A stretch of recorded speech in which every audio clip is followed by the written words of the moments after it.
Welcome back to our Gundam talk show. We're going to be talking about episodes 3 to 6 of G-Witch this time. I'm John. And I'm Tristan.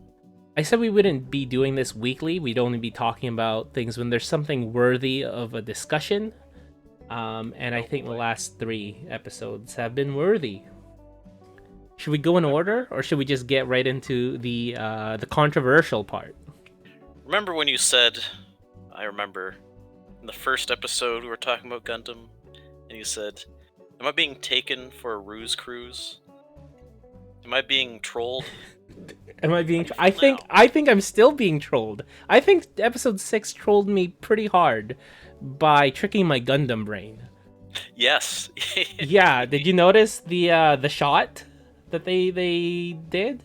The composition of one of the scenes in episode 6 matches a very infamous scene from A New Translation.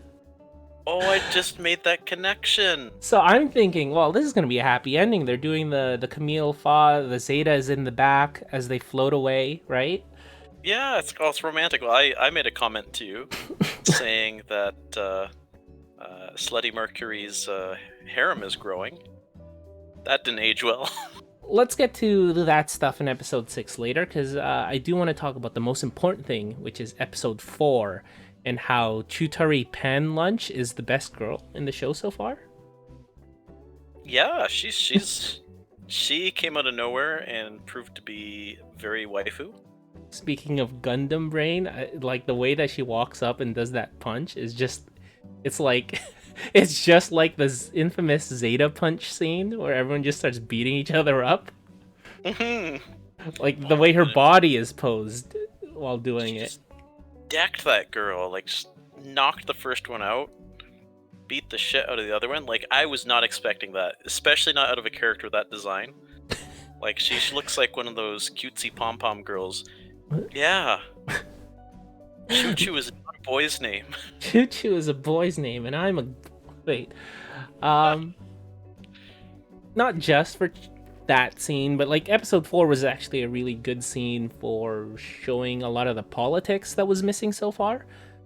Yeah, I definitely got that. That scene where you see, I guess whoever's policing the Earth deploy mobile suits against a protest, like that was a surprisingly powerful scene. It's only like 2 minutes or so in that episode, but I'm watching that, I'm like, yeah, I can relate to this. I live in Canada.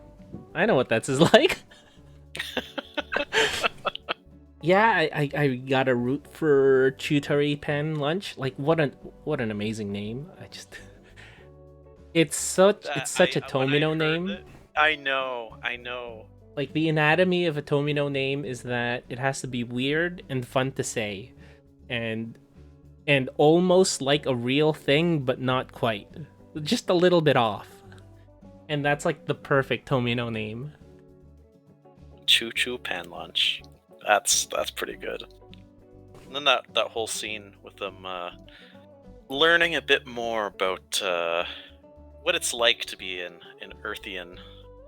Yeah, letting the audience know too, like what the political strife has been, because the first 3 episodes was all about the school life, which is less interesting to me, but what's more interesting is the politics and the world situation and the Gundams, like the Gundarms and space colonization. And I think we're going to get more of that. Yeah, and I'm looking forward to it because it's kind of a reversal of your typical Gundam series, like outside of G Fighter Gundam. Like Earth's the place where poverty is, right? All the elite, and I mean elite, mega corporations with their noble house like Zaibatsu families all live in space, and all the Spacians look down on Earthians. Well, episode 4 was Choo Choo's episode, and episode 5 we saw the glorious return of Guel. Oh, man, you're gonna make me cry. Guel is suffering. It was like watching a train crash in slow motion, because it's like I knew he was gonna lose. I was like, oh no, he's gonna duel Elin. Oh no, oh no. I mean, it's a testament to the writing of the show that you go from like the first 2 episodes wanting him to get his ass kicked to now be like, no, I just want to see him win. Come on, Because come it's a on. redemption arc. Guel tried his best, but he just couldn't cut it. Now, before we move on from him, I am a little confused what his intentions are, right? Because at the end of episode 3, he proposes to Slutty Mercury, and immediately you see the aftermath of that in the first minute or so of episode 4, and she immediately is like, no, and he's like, no, I didn't mean it that way. What did he mean by this? What did he mean by this? And then like he then gives her the apology that was due to her from her winning. But then he says, "It's not like I've fallen for a bumpkin like you." But what was he thinking? What was he thinking? Like, is this just a male tsundere? I think so. I think so. He is the loyal beast, if you will. Well, he seems to actually care about her, maybe, possibly, because like he gets into that duel with Elan, and he says, "Well, for my stake, I want you to leave Suletta alone." Since the last episode, we were made aware of the connection to The Tempest, the Shakespeare play starring Prospero, and Suletta's mom is named Lady Prospera. There's a fairy named Ariel in The Tempest. Actually, I've never read or seen The Tempest, so I don't know exactly what's in it, but the connections seem to be like intentional. And in The Tempest, there is a Caliban. I don't know. It's hard to say, because like in The Tempest, Caliban, his whole thing was he's the son of a witch, right? Shakespeare explains that long before Prospero is exiled from Milan and lands on the island where the play takes place, it was the birthplace of this Caliban, and he was born to a witch named Sycorax. That sounds like a Gundam name, doesn't it? Apparently, she was exiled from her homeland while pregnant with him, and she gave birth to him, and it was her island. And he's this misshapen and beastly being. But when Prospero arrives, he's so powerful he kind of like dominates Caliban. But Caliban hates Prospero because of this. He wants to be free, and he's constantly trying to turn everyone against him, like Prospero's spirit that he's bound, the Ariel. Interesting that. And he's constantly reminding people how this island is his because it was his mother's, and now he inherits it from her. Right, so he's kind of the villain-ish. Prospero's kind of a villain too, but he's the villain of the story himself. Because he just wants to be free, but he wants to get revenge on the people who took his island away from him. Grr. Well, yeah, I had this thought, right? So obviously we know the name of the Gundam in this series is the Gundam Ariel, right? That's a clear reference to The Tempest. Prospera, her name is a clear reference to The Tempest. So I was thinking, okay, who would be Elan at first, right? Because he's kind of this soulless being. He has a soul. He definitely has a soul. Don't say that Elan didn't have a soul. He does. He remembers. Okay, when it was important. He wanted the Ariel for himself because he thought that the Gundam belongs to him. He's one of these enhanced beings. I guess that's what a witch is. Yeah, we finally got what a witch is in these couple episodes, or at least somebody refers to the witches and says, "Oh, she's just like me, an enhanced being, enhanced to pilot a Gundam." But it still kills him. It's just he's better at it. You notice in the prologue, Suletta's father goes to permit score 4, and that kills him. It like drains his soul out of his body. Nervous system can't handle the data storm. Yeah, and Elan goes to that permit score in his fights, and he lives. So that's the result of being enhanced. But he also says he's only got a couple more fights left in him before he does die. See, I never read The Tempest, so I don't know these connections as well as you do, because in high school I had a choice of which Shakespeare play to do in one of the years. Tempest was the choice, one of the choices, and I chose something else.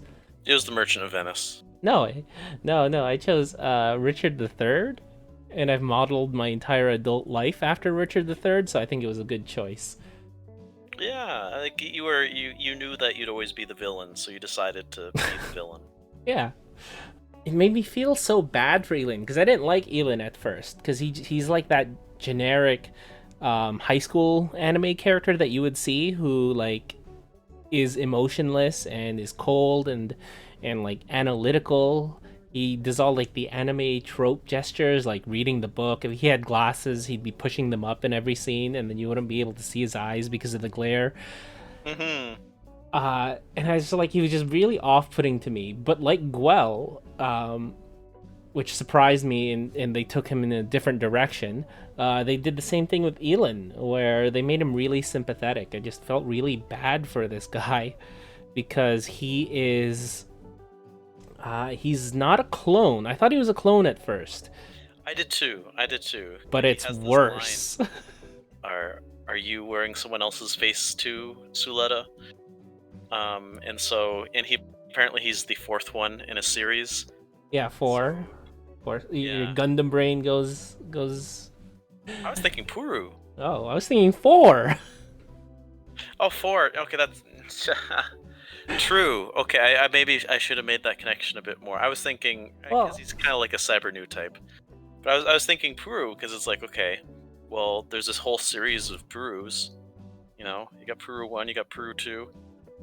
It turns out there's a lot more to the character, and much like Guel, he gets like two episodes of really good character development. You get to see into him. At first, you think he has a thing for Suletta, but actually, he just wants to see if her Gundam is a Gundam. Well, see, it is, but it isn't. That was like what was off-putting to me too. It's like, okay, he's interested in Suletta, and then he kind of just throws this temper tantrum. It wasn't until like episode 6 where like I understood where that anger was coming from, because he says like, "Were you the one to break the curse? Have they found a way for someone to use the Gundam without dying?" And like he knows that he is like slowly dying from using his Gundam. And there's like a glimmer of hope in his eyes when he sees Suletta, like a hope that there could be a future for him where he does not have to be used like and thrown away. But that's exactly what happens to him. That's exactly what happens. Oh my goodness. Yeah, episode 6 was a thing. First off, you find out that Elan is not Elan. There is a real Elan Karis, but the Elan we all know is just some artificial human who's wearing his face. No, he's a real human. He remembers. He's like an orphan or something. That somebody, like, I'm guessing he's from Earth. This is my theory from now. We're recording this right before episode 7 comes out. Mm-hmm. So I could be completely wrong, but my theory is that he's from Earth. He comes from a very poor family. That's why, like, when you see the flashback of his mother and the birthday cake, it's like this dingy cabin. And it's just like another case of like Spacians taking advantage of Earthians and like taking these kids and then molding their faces. They don't care what happens to them. They use them in these horrible experiments. And there's gonna be another Elan to replace him. Like, he doesn't show up for the meeting at the end of the episode. Nobody knows that he's our Elan, the one that we know and that they know is never coming back. Yeah, oh my goodness, the way he went out too, like, that was a nice callback to the prologue, you know, where that you finally watched? Yeah. You got called out in our first video. Hey, who's that guy who didn't watch the prologue? He totally should. I did, okay. And that's why.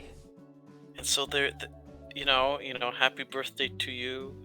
Happy birthday to you. And then she wants to celebrate Elan's birthday, so she's asking, "What's your birthday?"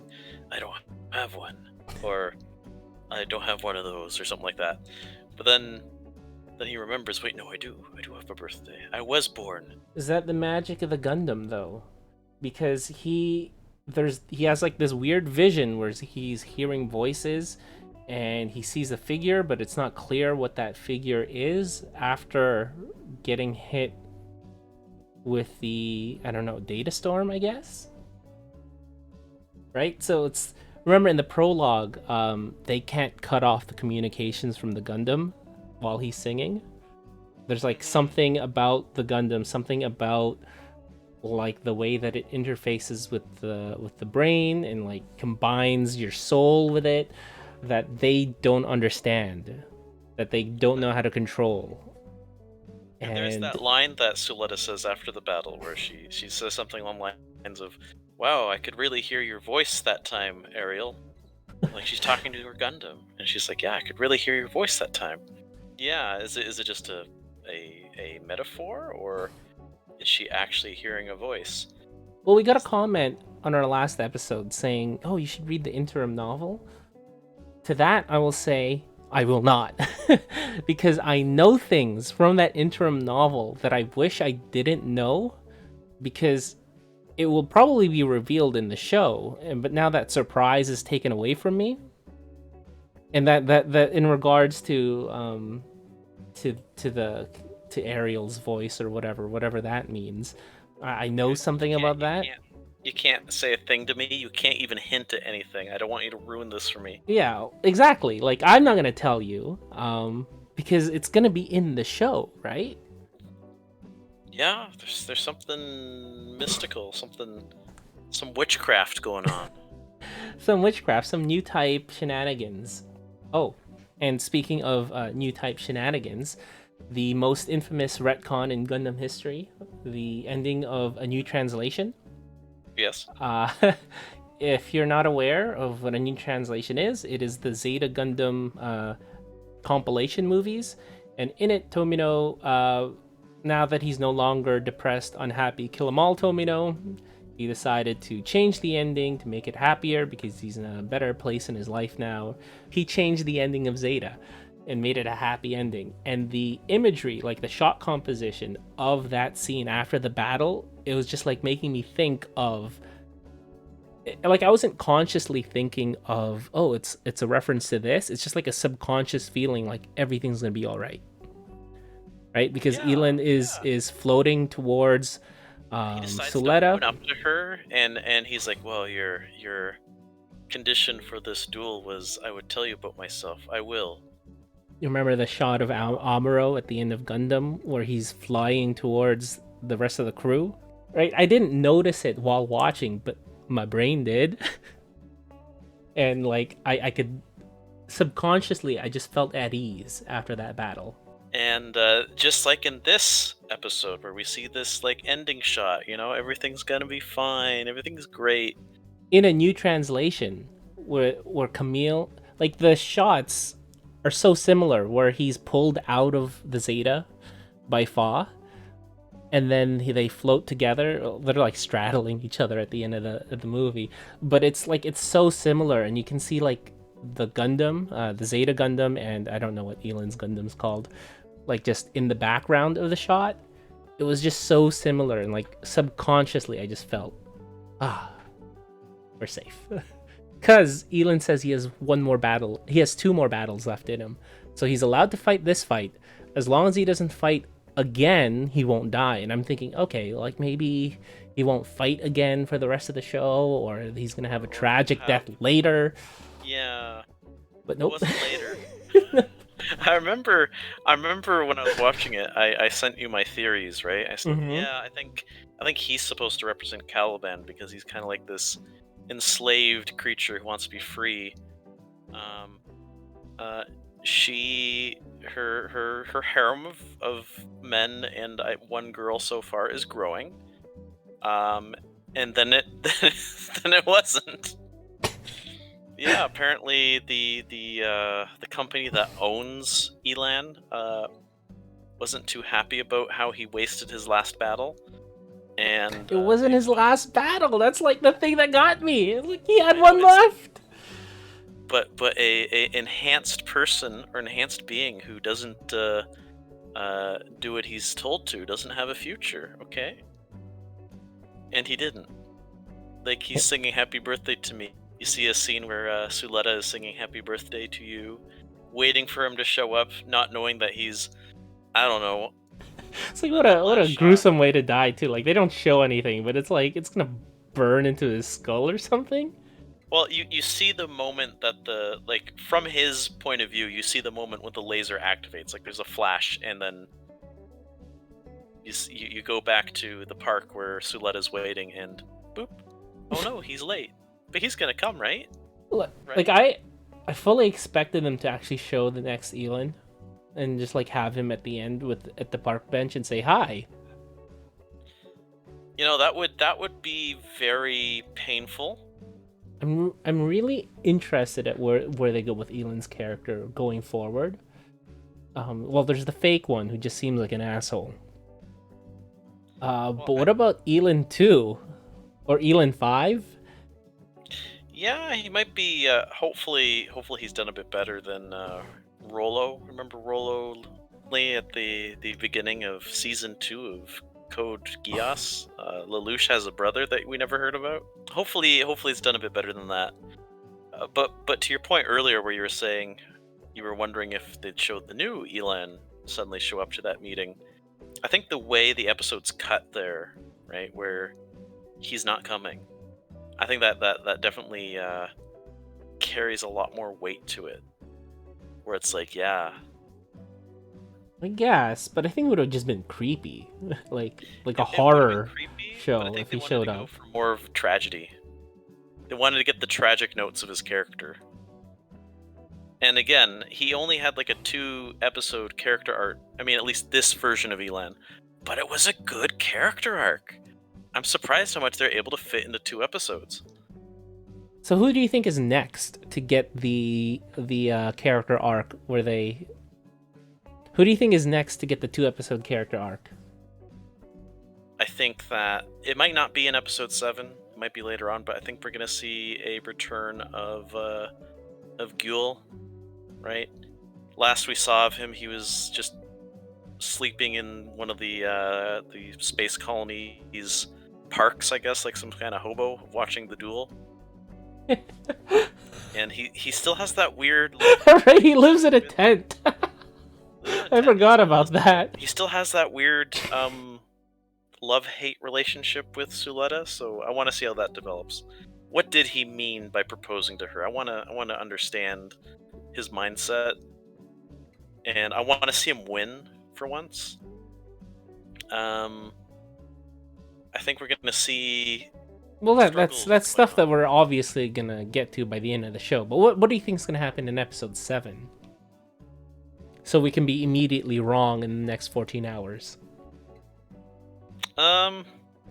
Let's see here. It's been 1 episode without Ghoul losing, but we're definitely. I think we're gonna see more Earth. We might see a focus on Nika. I think that's my assumption. Okay, you think we're gonna get Nika's story? I think we're gonna get Shaddiq because it's just about time, and he's like the one mystery guy that we still don't know much about. He's like all he's done is kind of just smile, but really, who knows? The people 14 hours ahead of this video releasing will know, but we don't. Well, I guess there's only one way to find out. I think that's it for this video. Before we go, I'd like to shout out our sponsor, Anaheim Electronics. If you subscribe, you can get a nice set of Luna titanium kitchenware. Just leave just email us and leave us your credit card info, and we will get right on that.